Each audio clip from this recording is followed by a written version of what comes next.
Hey y'all, welcome to the Clock Tower. I'm Colton, here with Brandon, and today we're talking about deck construction. We're going to talk about the ways that we build decks, some of the things that we look for when we're building a deck, and also the ways that we optimize our decks for different situations. So with that, we're going to be doing Neo-Standard decks. So decks that can't have cards from different sets, aka no Fate cards with SAO cards, no Haruhi cards with Love Life Sunshine. It'll be from the same set. And of the decks that we're going to be building, it is assumed we're going to have 8 climaxes because we don't want to lose. Yeah, because we don't like losing, we're going to try to optimize every deck that we build as best we can with every card that's available to us. Obviously, not every deck is competitive at every level or in every situation, and some decks have certain constraints. Some are budget decks, some are waifu slash character decks. But yeah, we're always going to try to build a deck that's as competitive as it can be. And a lot of what we do here is, a little more off the beaten path. There are a lot of places where you can get great deck techs from the best sets, and we would just be retreading old ground if we try to do that all the time. So a lot of what we build is a little bit different. Maybe some stuff that doesn't get as much play, but we think has some validity. A lot of character stuff, a lot of budget stuff. But whatever the confines are, obviously every deck we build is intentionally optimized with that eye toward being self-aware, knowing its own limitations.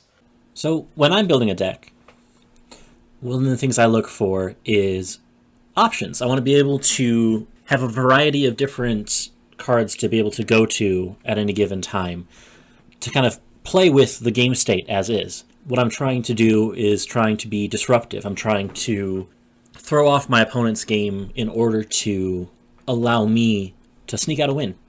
So with that, I'm looking for cards that can get me more cards in hand, that can point me to the cards that I want at any given time, anywhere on the field or in the decks, as much as I can. I want options.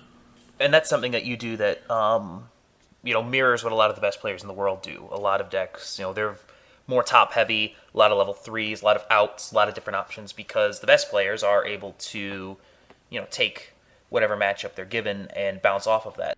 Whereas your decks have a little bit more stability and consistency. Yeah, my decks tend to be a lot more straightforward. I would say that consistency is my highest value, but it's not. It's moe.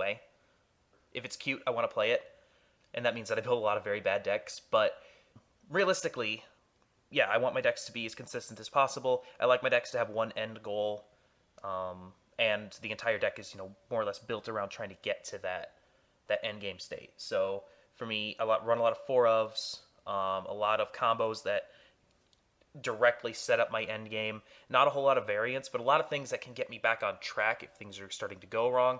My decks are very 4 yards in a cloud of dust, by and large. They try to do what they're going to do, and more or less non-interactive, just trying to accomplish my goals on my own side of the table. And I think that's really where we start. We have to start at the end when we're building these decks. We start at level 3. We start at recognizing where do we want our deck to go in the end game. So that way when we put these decks together, we can then work the path to victory. We're looking at what can set me up for this specific end game. As much fun as it is to go looking at how does this card get me to the next card, get me to the next card, get to me to the card that I want, I'd rather just kind of play around to be able to pull the right card to interact in that moment while at the same time setting me up for the next game state. Yeah, deck building begins at the end, like you said, trying to identify our win condition, identify what it is that we want to have on the field at level 3 to win the game. And for me, once I have that, I build everything in the deck towards getting those specific pieces into the field.